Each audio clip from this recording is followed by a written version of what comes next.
Good evening. My name is Wendy Hernandez. I am the P3 Alignment Content Coordinator for the Office of Fresno County Superintendent of Schools in Early Care and Education.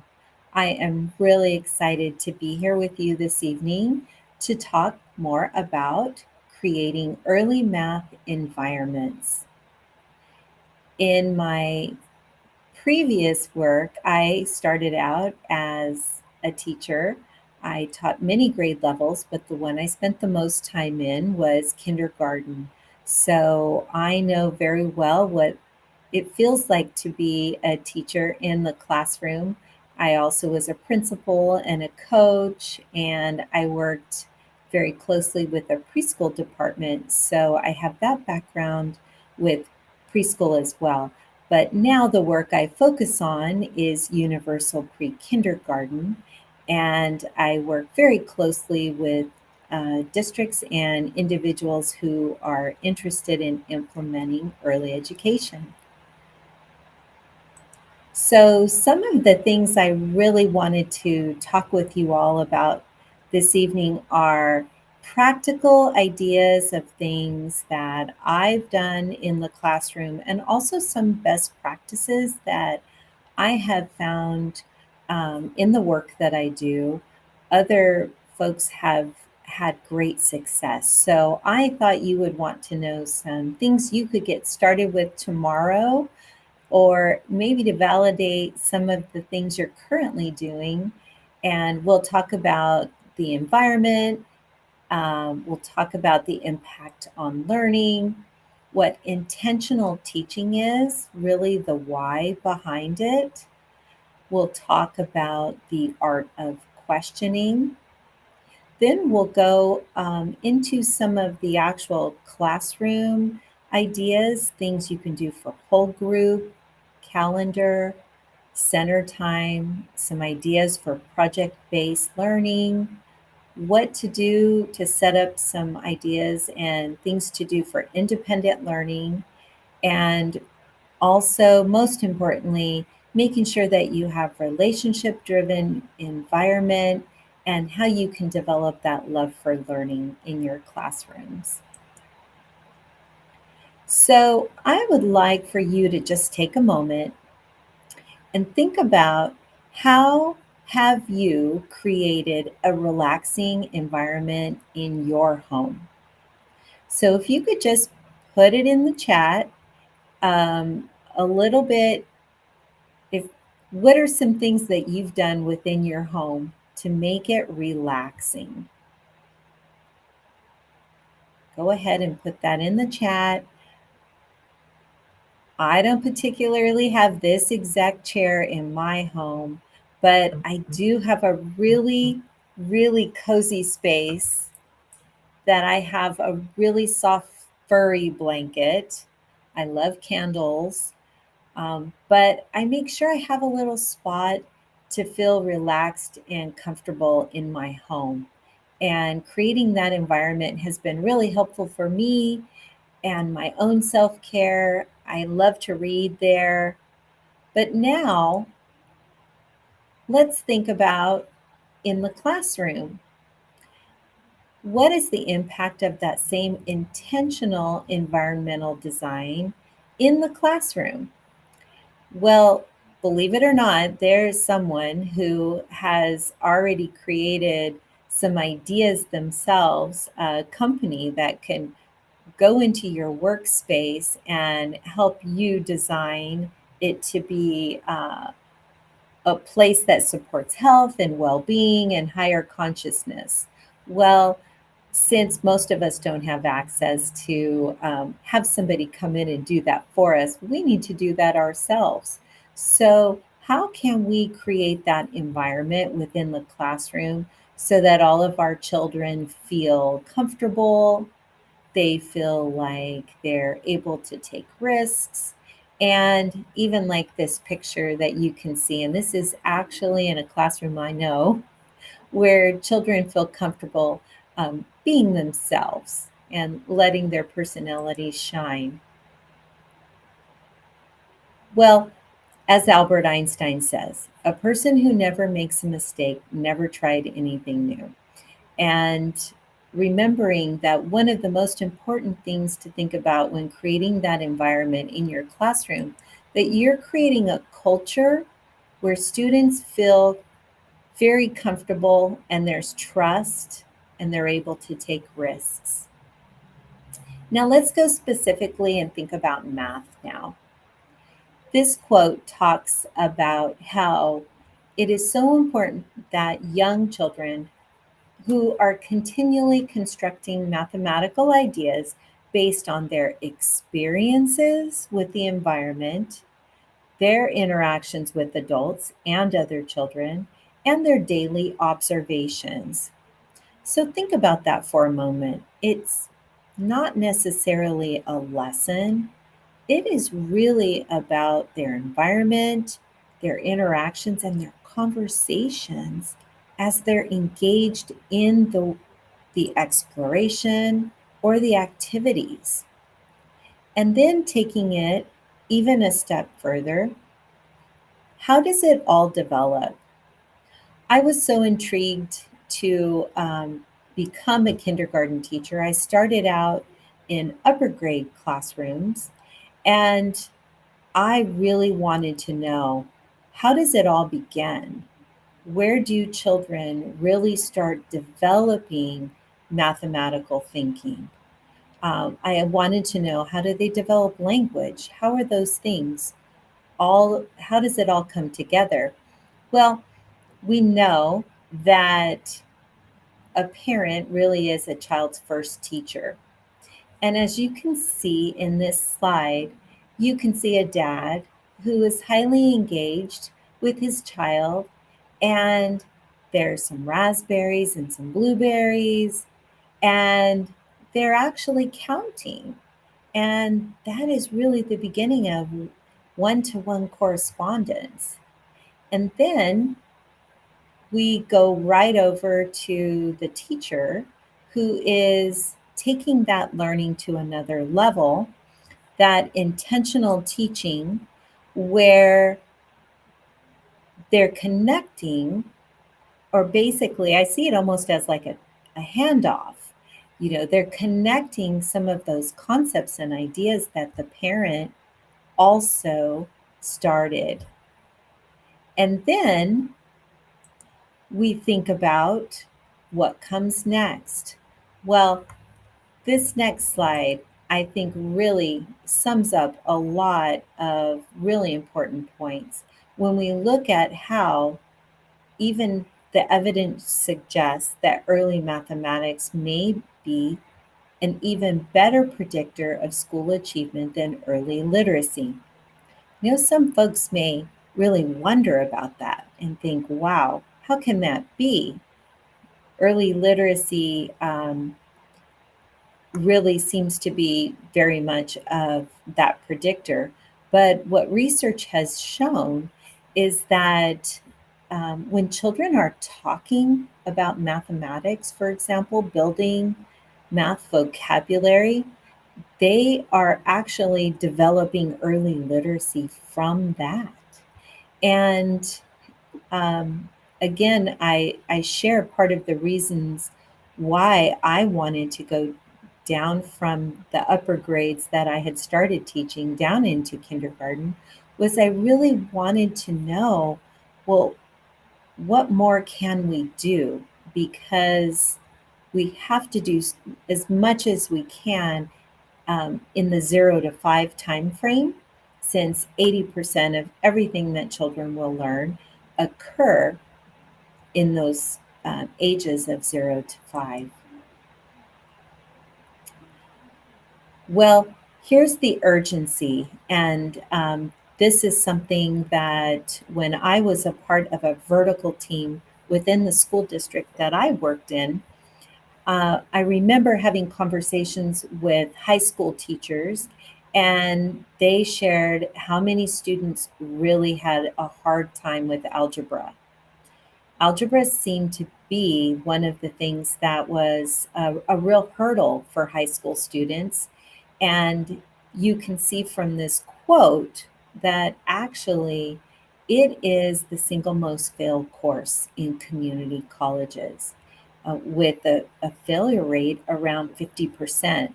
Those numbers really haven't changed much over the years. I've been in education over 30 years now, and we still see that algebra seems to be one of the areas that can sometimes keep a student out of college, or able to pursue their their dream of going to college because they cannot pass that algebra class.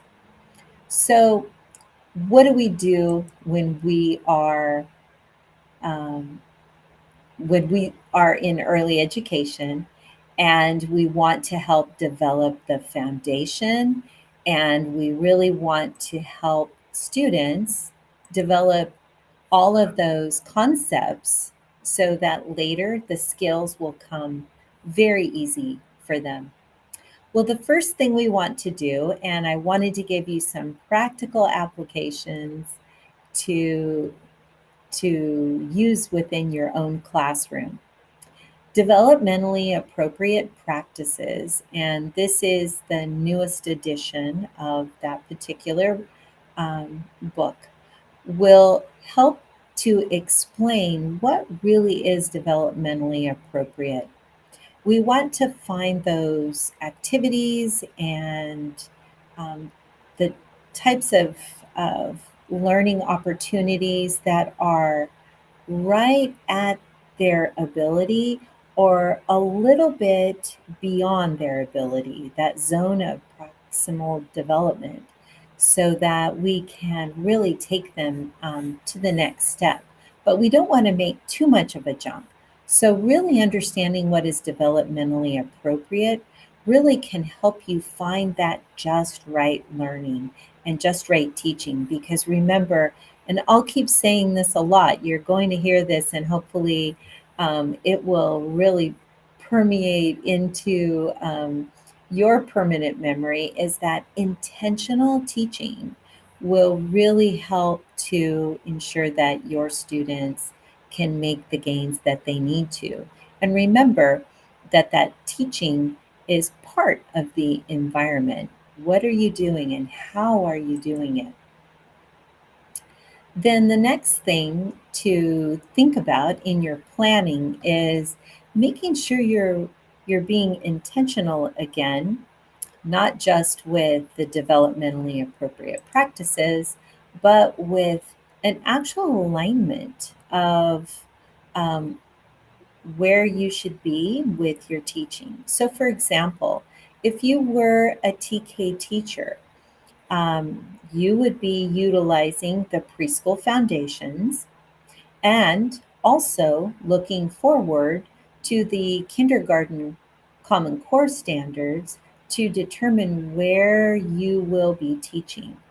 And as we know, the students that come into our classrooms, they're at all different levels. So, where you might have one student who may be at one end of their understanding of a standard, you may have another student who is working beyond that.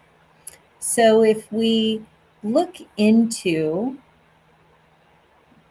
this document and look a little deeper at a particular standard and or strand, I'm looking at algebra because I've already pointed out why that is a really important strand to be focusing on. And you can see there are three columns. So that first column talks about where a student, or a child rather, might be at around 48 months of age. And then the next column shows where they would be around 60 months. And then that last column shows what the Common Core standard would be for kindergarten. So you can see I circled the one area in the middle because I'm going to focus on transitional kindergarten as I give you this little example. But you can see when you look at these standards, they really are very close. They're just, there are some slight differences between them and how you would progress with that. But if you needed to say, provide some scaffolds for some students who you may have in TK who may not have that prior conceptual understanding, then you would want to make sure you're giving them the opportunity to do what is in the 48-month column. But you also may find you have some students who are far beyond the basic understanding, for example, of beginning to extend and create a simple pattern, and repeating patterns. So maybe they're ready to create their own patterns. So you could go beyond with those students. I think one of the things that is so fun about being a child's first teacher is that excitement and the fun that comes with um, showing them some things that maybe they haven't had before, or again, building on that prior knowledge of what they do have. So when I saw this example of a wonderful lesson or activity that you could do with a student, again, building that algebra, I thought you would just love it. And I immediately thought about the literature that could tie in so nicely with this. Um, of course, you know, The Very Hungry Caterpillar is probably one of the favorite stories that children will read. But just if you look at this and think for a moment about what pattern a caterpillar has, and how in nature and in so many of our environments, we can see patterns and identify them. And students will very quickly and very easily find these amazing patterns. So I will be adding this into the chat, the actual links to know more about these great lessons that go with this and some different ideas of things that you can do. But a wonderful little extension to this activity about the patterns that they would see in a caterpillar would be the opportunity for them to make their own caterpillar. And how could they make this pattern? And you could do this with them in a small group. And at that moment, you could actually formatively assess how they're doing with repeating um, a, a simple pattern. And again, pipe cleaners and beads, you're also developing those great fine motor skills, and they will have a lot of fun doing this at the same time. Again, as you are doing this in your small group um, instruction, there might be some great activities for your other students who are at independent centers. They can be creating all these other amazing patterns with other other different um, models that you have in the classroom. They could be using blocks. They can be using the larger beads. A great idea is to build towers with patterns. Very often, when we think of patterns, we just put them, across the table. But how wonderful to make them three-dimensional! And as you can see, this young woman is very excited, or young child is very excited about the what she is creating. But again, one way to really gauge how you're doing with this is to look at and determine how much fun your students are having. And again, creating that excitement is such a big part of this. Well, we've talked a little bit about how a parent is a child's first teacher. And then, if you think about it, really, the classroom teacher is essentially um, the second teacher, the one who is intentionally creating this meaningful, differentiated work.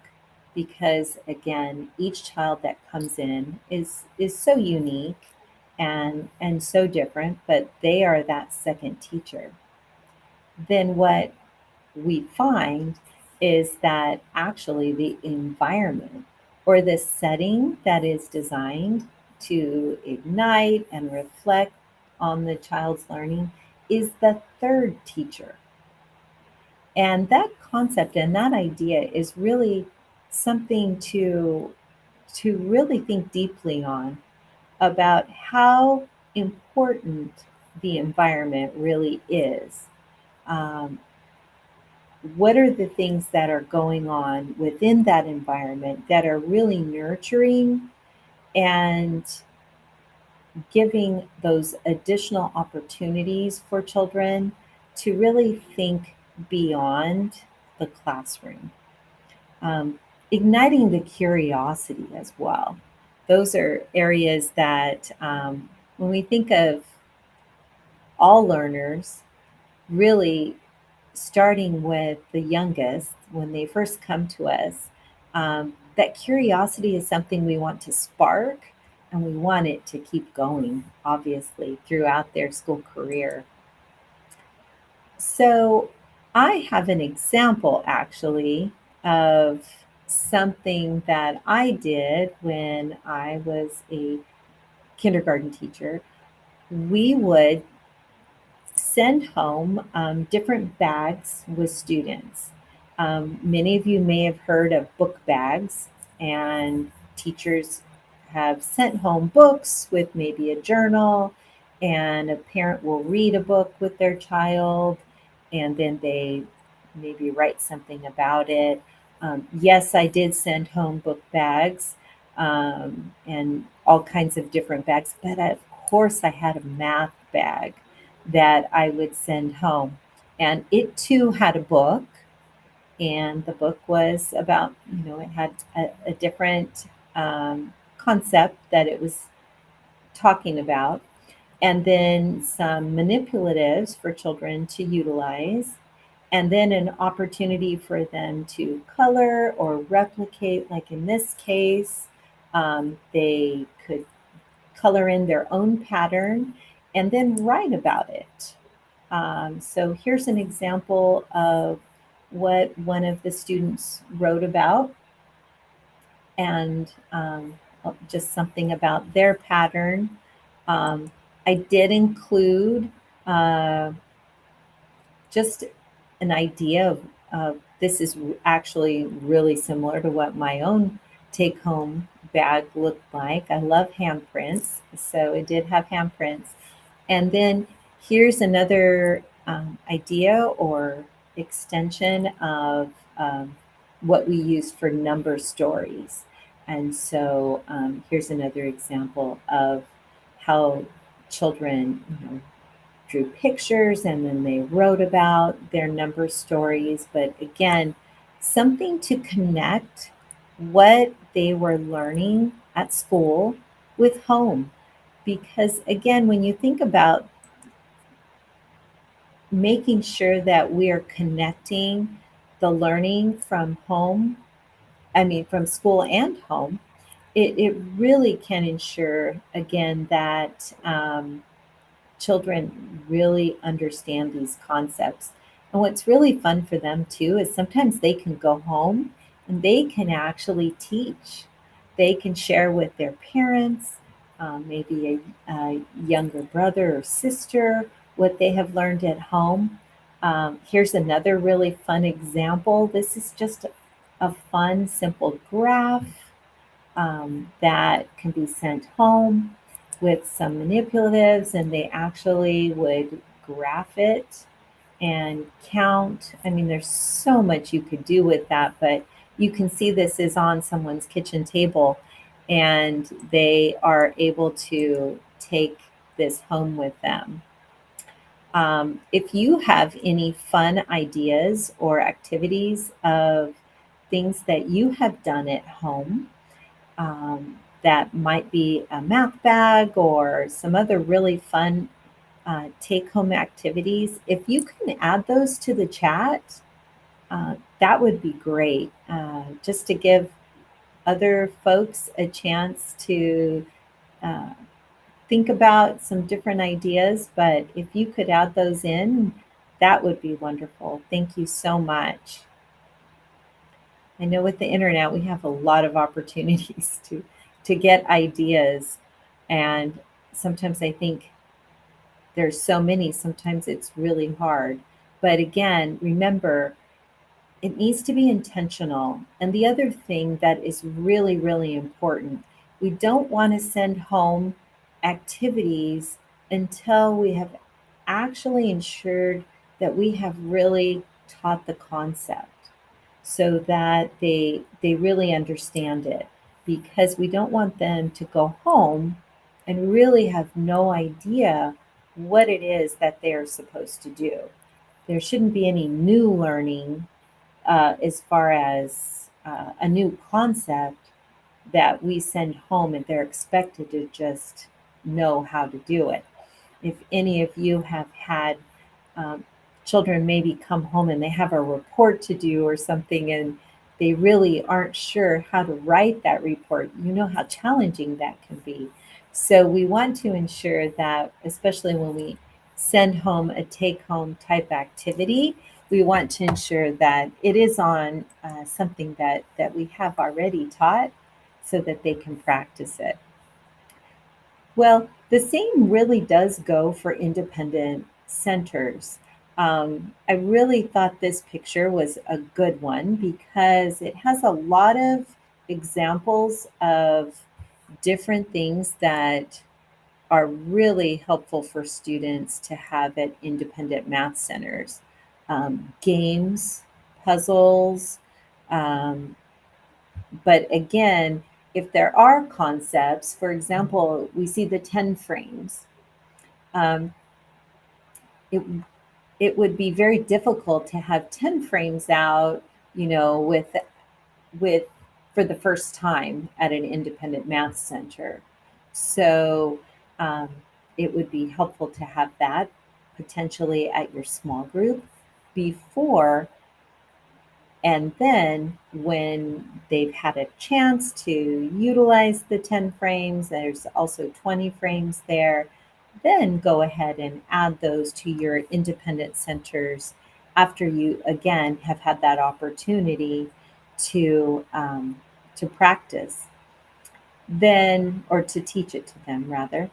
The other thing I know that is really hard sometimes for teachers is we want to be the ones to organize the centers, or uh, maybe there isn't enough time to put things away. And so we find ourselves as teachers being the ones to, clean up and put things away.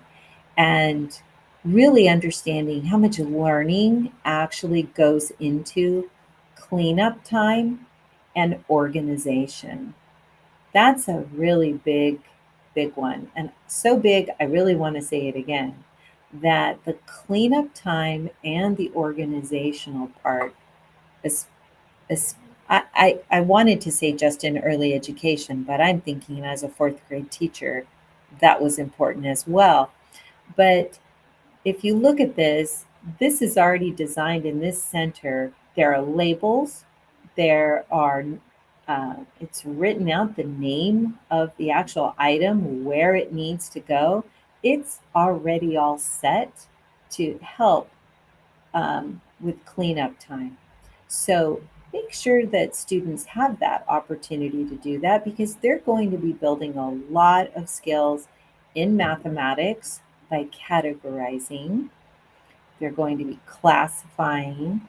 all of those things. So make sure that they are the ones who are doing the cleanup. And then another wonderful way, which is part of your classroom management, but it also is a wonderful skill for them to learn in mathematics, is when it comes to centers and, for example, how many students would be in each center. There's all different ways to do this, but these two pictures give you a couple of ideas. For example, in the picture on the right, in the pink center, that center is set up to have two people. So once there are two there, it's full. But then if you look at the green center, that green center, four can can be accommodated at that center, which again, students learn that, oh, okay, so there's already three people at that center, so there's room for one more, which is a wonderful way to help them start understanding um, numbers and how to represent numbers, how to, um, build their understanding of their number sense right there, just as you are designing your organization. Um, Other ways to do it, if you have some centers, maybe you are doing some homogeneous grouping for whatever reason. You could go ahead and do it uh, like it is over on the left-hand side, but it would be really important to ensure that, especially if you're talking about centers and not just stations where children are rotating around, with centers, they will have a lot of choice and a lot of options to pick areas of their interest. And then you could pull back the students that you need that are homogeneously or like grouped with you, so that you could work with them at their own level. So there's that flexibility that way, within the centers. And the other really fun part of it is just the fact that you can ensure that you change things up. Those groups are flexible. The days of someone being in the blue group all year um, should be long gone. Really, we want to ensure that children have opportunities to be heterogeneously grouped, homogeneously grouped, so that they can have the opportunities to learn from each other. And those are, again, amazing parts of observing and seeing that with students. Um, Here's another fun activity for building number sense. Again, children love Legos, they love building, and what a fun way to develop number sense. This activity can even be extended to um, add up how many how many buildings, like what is the city? How many Legos are in our city? And how fun to count that and to see how that is built. Um, Here's another one. This is something that could either be an independent center activity, or it could be another take home type activity, to build the number sense again. And you're building fine motor, one to one correspondence, all kinds of different concepts are being taught. And I said I would talk about some of the whole group and some of the morning routines and things as well.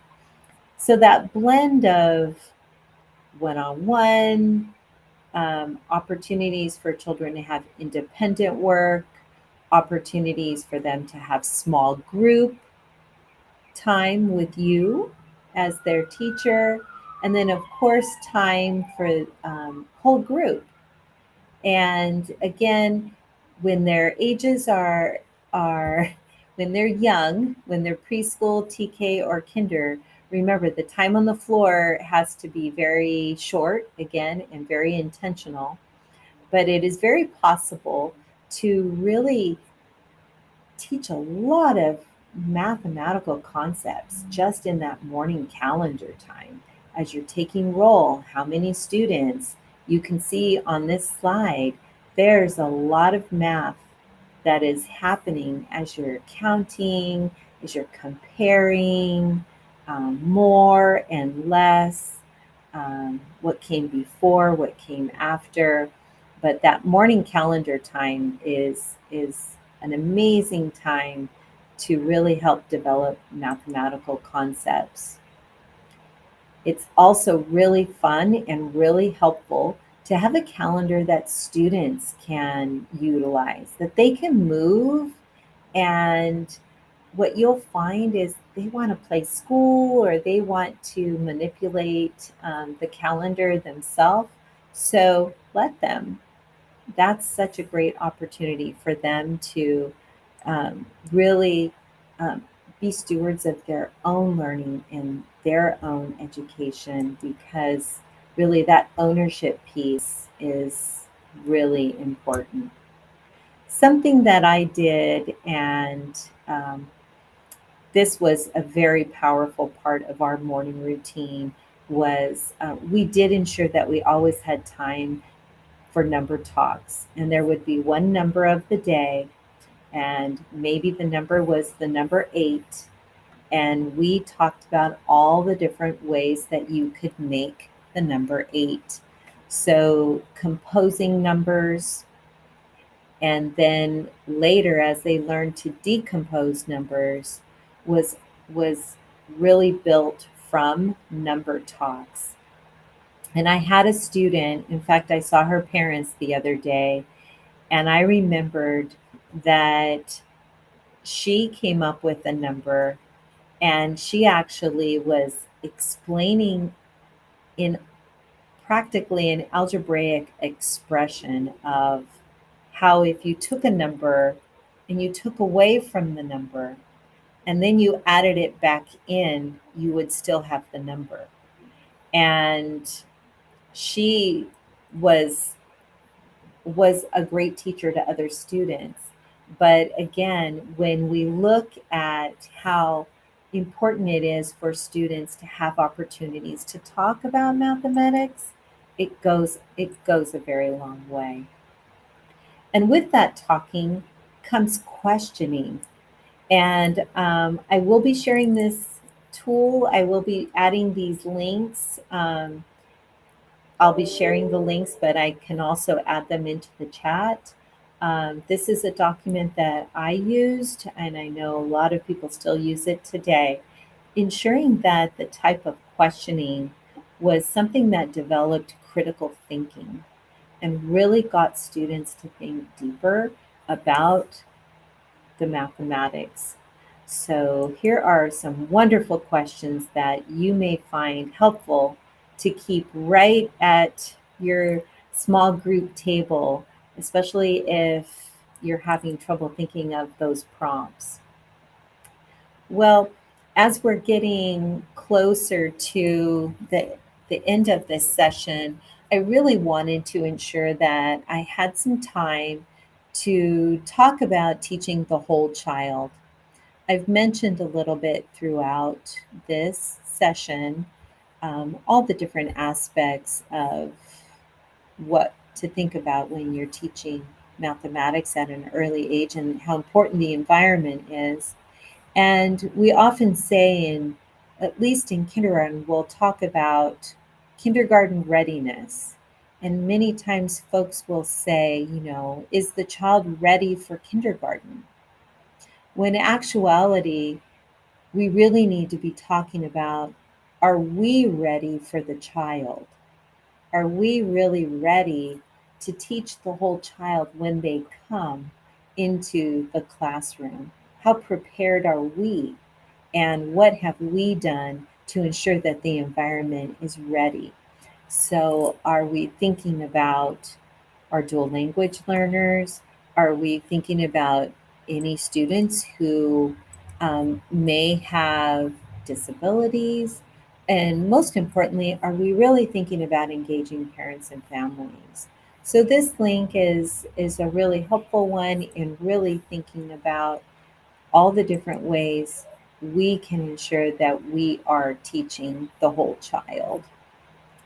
So when we talk about that and we think about teaching the whole child again, remember that that type of approach is one that really honors the humanity of each teacher and student, and it's just critical to equitably prepare each student to reach their full potential.